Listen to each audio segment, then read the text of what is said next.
Há quem diga que é melhor pegar catapora para ficar livre da doença. Grande engano. Mesmo na infância, a doença sendo benigna, a catapora pode provocar bastante incômodo nos pequenos. Na fase adulta, a doença pode se manifestar de maneira bem mais grave. E é justamente sobre essa virose que nós vamos conversar no programa Viva Saúde de hoje, que está no ar.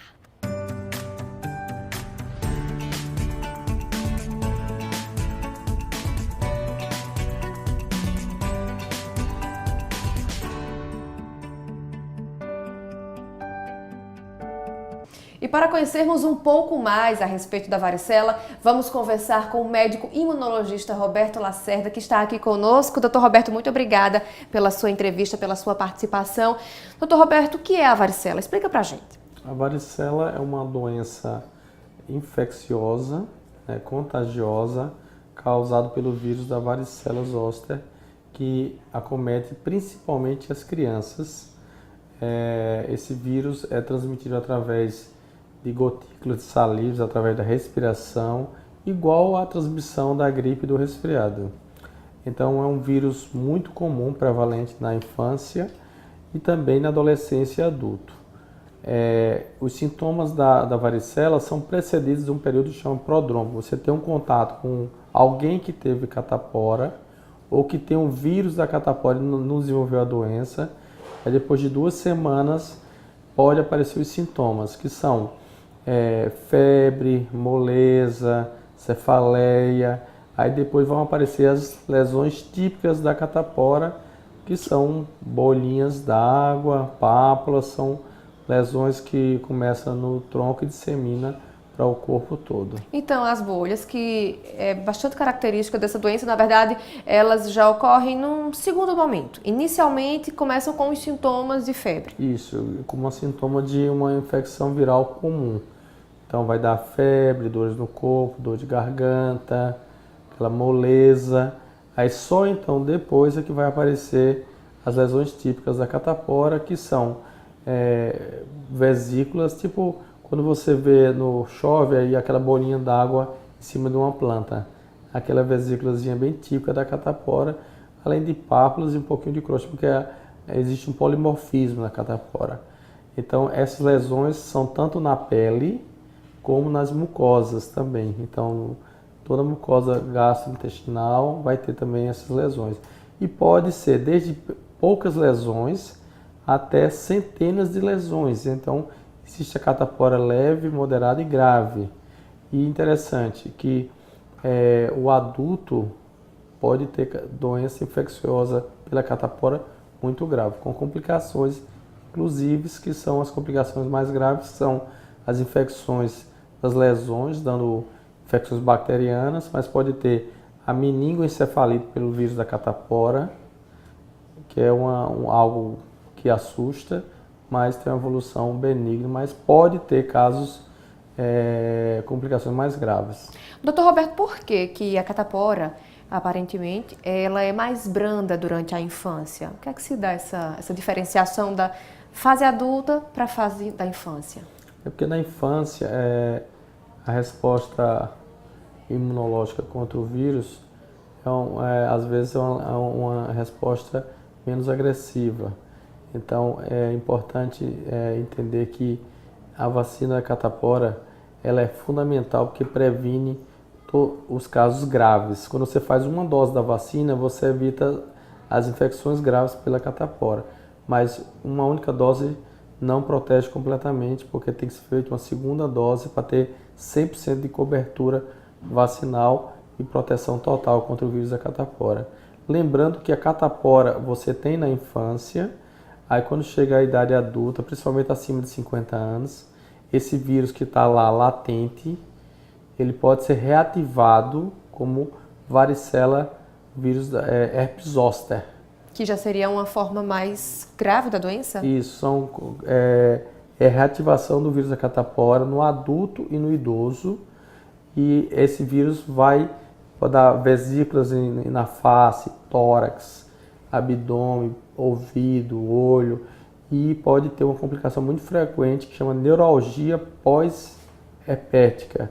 É a neuralgia, uma dor crônica pós a doença do cobreiro, que é o herpes zoster, que é a reativação do vírus da catapora. Então vamos compreender então. Então mesmo aquelas pessoas que tiveram a catapora na infância, elas vão ficar ali com o vírus em latência, Isso. dentro do organismo. Isso. E posteriormente pode, no segundo momento da vida, na fase adulta ou na terceira idade, pode chegar a desenvolver outras doenças. Isso. Mas isso é um pouco preocupante. Com certeza. Então, de cada 3 pessoas acima de 50 anos que teve a doença catapora na infância ou antes, na adolescência, uma vai ter o herpes zoster, que é o cobreiro, que é a reativação do vírus da catapora, que é uma doença que maltrata muito, principalmente o idoso. Ele vai ter dor crônica durante meses, até anos. Manchas no corpo também? As lesões da catapora ele vai ter reagrupado numa faixa onde o nervo, ou nessa região da face, tórax. E tem uma coisa super interessante, que existe a vacina do herpes zoster, que é a mesma vacina da catapora, só que 20 vezes mais forte. Então são a dose 20 vezes maior do que a vacina habitual da catapora, que é indicado em pessoas acima de 50 anos de idade. Todas as pessoas. Essa vacina só está disponível nas clínicas particulares de vacina. No posto de saúde não temos essa vacina. Então essa vacina, ela só poderia ser administrada acima dos 50 anos. Isso. Ou os adultos também já poderiam se antecipar e Não, essa vacina, a indicação de bula dela é acima de 50 anos. Porém, entre 30 e 50 anos, sob indicação médica, pode ser feita essa vacina. Mas a indicação formal é fazer a vacina do herpes zoster, cobreiro, em todas as pessoas acima de 50 anos de idade. Doutor Roberto, a catapora na gestação, quais são os perigos que esse vírus pode causar ao feto e também à mãe? Então, na mãe vai ter a mesma doença que vai ter numa mulher que não está grávida. Mas no bebê, quadro convencional seria. Então, mas no feto pode ter complicações, desde perda auditiva, problemas neurológicos. Então, por isso que a vacina da catapora é fundamental e é uma vacina muito segura e eficaz. Só para você ter uma noção, dezenas de mulheres, por não saberem que estavam grávidas, tomaram a vacina da catapora, que é um vírus atenuado, e não tiveram complicações, mostrando que a vacina é eficaz e segura. Doutor Roberto, então, para a gente compreender, no caso, a mulher gestante, quando ela é contaminada pelo vírus, o vírus ele já pode afetar o feto ainda na gestação. Então, não é só no parto, ainda no organismo materno. A catapora na gestação é infinitamente menos perigosa do que a rubéola, que a rubéola tem malformações congênitas gravíssimas na catapora na gestação, e também infinitamente menor o risco de ter essas complicações tipo microcefalia pelo Zika vírus. Mas tudo isso pode ser evitado se a vacina contra a varicela é administrada da forma correta. Então a gente vai conhecer agora como deve ser administrada a vacina contra a catapora. Veja aí. Bolhas por todo o corpo, prurido, secreção e febre, sintomas comuns à infecção por varicela, a famosa catapora.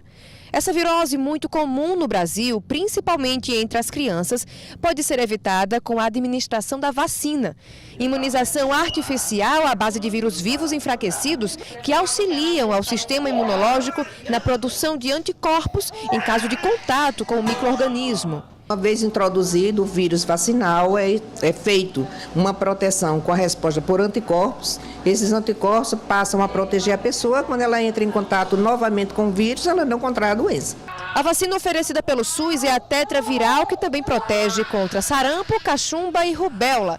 Na rede pública, é oferecida a partir dos 15 meses de vida. Na privada, já a partir dos 12 meses. Essa dose consegue garantir uma excelente proteção da doença, reduzindo em mais de 90% as chances de contágio da varicela. Uma das vacinas mais seguras de melhor resposta que nós temos. Ela protege em 92% contra a doença. Apesar da eficácia da vacina, é importante que os pais mantenham as crianças longe do contato de pessoas contaminadas. Apesar de estar imunizada contra a doença, você está num período de deficiência do seu sistema imunitário e facilitar você ter pelo menos uma pequena varicela. Então, uma pessoa imunizada, ela pode sim adoecer da varicela.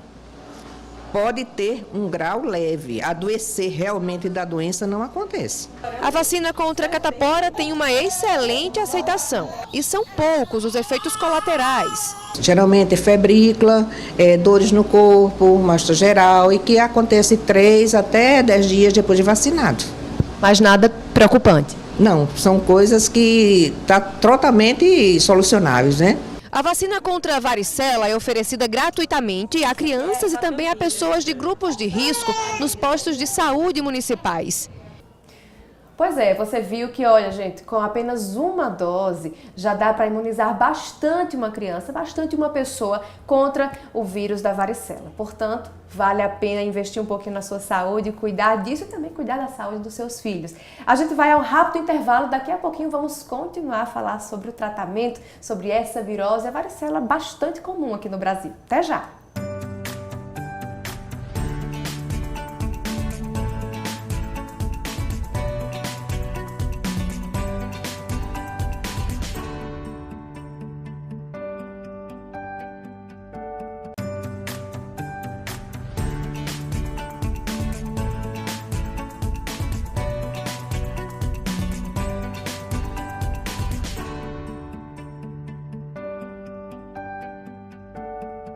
Voltamos com o programa Viva Saúde, hoje conversando a respeito da varicela, a popular catapora. A gente está conversando com o médico imunologista Roberto Lacerda, que está tirando as nossas dúvidas. Doutor Roberto, vamos falar um pouquinho agora sobre o contágio.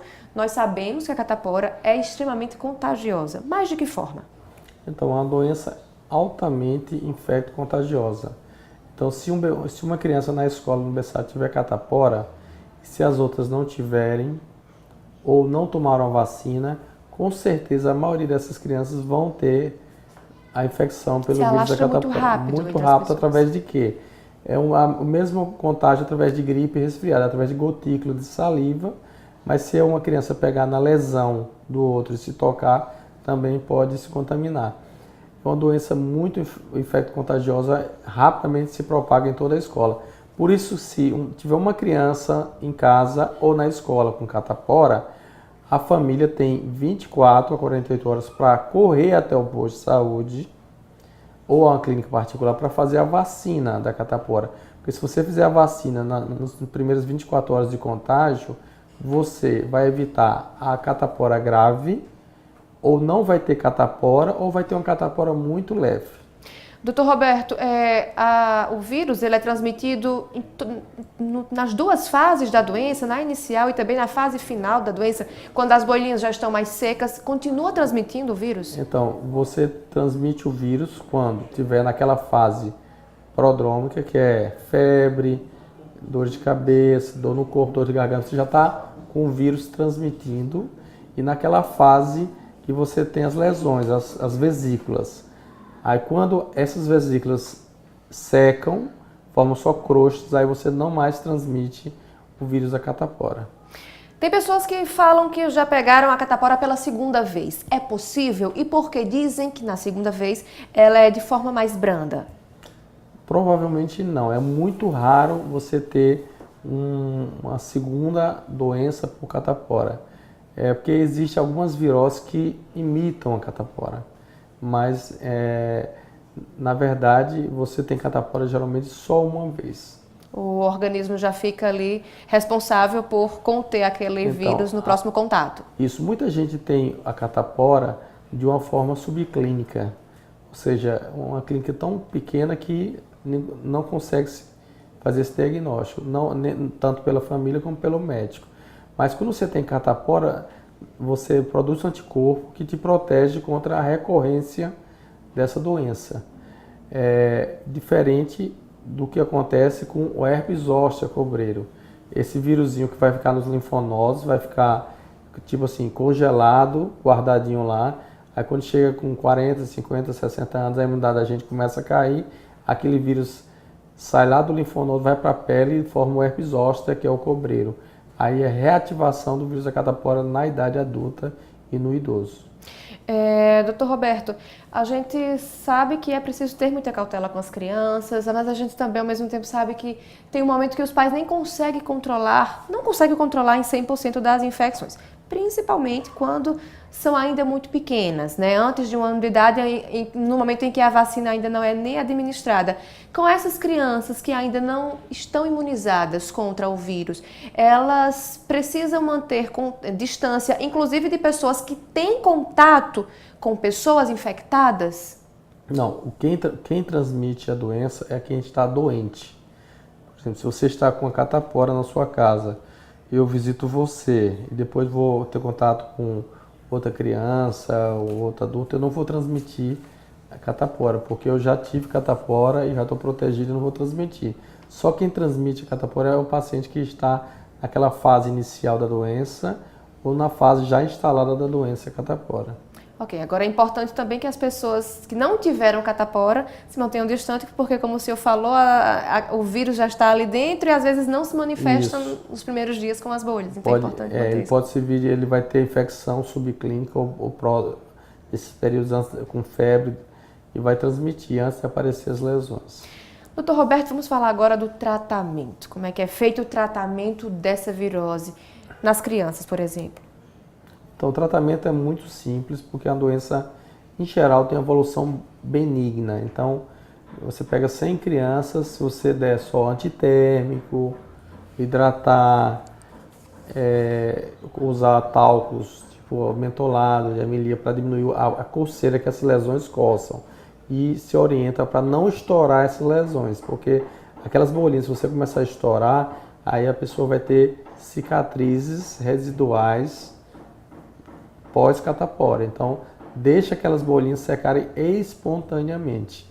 Então, na verdade, o tratamento vai muito mais para amenizar os sintomas e esperar a virose passar por si só. Controlar a febre, dores no corpo, com antitérmico, pode ser o paracetamol, a dipirona. Aí pode dar o antihistamínico, aqueles remédios para diminuir a coceira, hidratar a pele, tomar muito líquido e repouso nessa fase mais crítica da doença. Os banhos de permanganato eram bastante comuns, por que hoje não é indicado mais? Então, o banho de permanganato é quando se tem uma complicação da catapora. Aquela criança que cutucou a lesão da catapora, machucou, coçou, aí a bactéria começa a se proliferar em cima da lesão do vírus da catapora, aí pode dar o famoso celulite, furúnculo, erisipela. Aí esses banhos com permanganato é para tratar as complicações bacterianas, não são recomendados de forma rotineira. Doutor Roberto, e nos adultos, existe uma diferenciação de tratamento ou é a mesma conduta aplicada? A conduta é a mesma, só que tanto na criança como no adulto, se for feito um diagnóstico precoce, às vezes você pode usar o aciclovir, que é o antiviral para a catapora, para que aquela catapora seja mais leve e dure menos tempo. E por que o aciclovir não pode ser administrado a crianças menores de 12 anos, por exemplo? Porque a evolução, em geral, é muito benigna, não precisa usar esses antivirais. Só aqueles pacientes que têm alguma imunodeficiência, algum risco de ter uma complicação de catapora grave. No caso, então, é cuidar desse paciente, alimentá-lo bem, hidratá-lo bem e esperar, portanto, essa doença passar. Sem dúvida nenhuma. E o foco principal é leve seu filho para vacinar no posto de saúde, porque as enfermeiras, os técnicos de enfermagem do posto e as vacinas do posto são exemplos de qualidade para o mundo inteiro. Então, o posto de saúde com a vacinação é 7 gols contra 1 gol da catapora. É a Alemanha invertida. Então nós somos muito um exemplo para o mundo todo em termos de vacinação em posto. Então é realmente importante se vacinar, se manter distante desse vírus. Fundamental. Só um paralelo, só para você ter uma noção, nós estamos tendo agora os venezuelanos que estão vindo para o Brasil, naquela região de Roraima, Amazônia, estão começando a ter sarampo. uma doença erradicada no Brasil desde 2015. O sarampo, a vacina do sarampo, só para você ter um impacto, ela evita 500 mil de mortes de crianças no mundo, é muita coisa. Então, olha, vacinação é o manejo mais importante na medicina preventiva. O que mais salva vidas é água potável e saneamento básico. Depois é vacinação. E é importante também a gente ressaltar porque a catapora, que é extremamente contagiosa, né, a gente ainda observa muitos casos, mesmo a vacinação sendo divulgada, sendo difundida, sendo dada gratuitamente aqui no Brasil. Imagina se não tivéssemos esse artifício da vacinação, né? Como essa doença ia se alastrar com uma velocidade absurda, né? Então, isso eu peguei quando eu era estudante de medicina. A principal causa de morte de criança era as doenças infecto-contagiosas. Sarampo, cachumba, rubéola, meningite, poliomielite, a sepsemia. Então, as vacinas do posto de saúde quase que erradicaram essas doenças por morte, por infecção. Hoje, a principal causa de morte em criança não é mais infecção, e sim são os acidentes domésticos, acidentes de carro, choque elétrico, afogamento. Que tudo isso pode ser evitado com noções de segurança, com formas muito mais fáceis de ser evitada, diferentemente de uma doença, que é algo mais difícil. Dr. Roberto, muito obrigada pelos esclarecimentos. Tenho certeza que você de casa adorou conhecer um pouco mais sobre essa doença, se inteirar sobre esse assunto e, claro, vai ajudar você a cuidar melhor da tua família, cuidar melhor da sua saúde, da saúde dos seus filhos, da saúde do nosso país. O programa Viva Saúde vai ficando por aqui, mas não esqueça que a gente tem um encontro na próxima semana e lembre-se, fica o alerta, a vacinação é o caminho ideal para se manter longe das doenças infecto-contagiosas, a exemplo da varicela. A gente se encontra, até a próxima!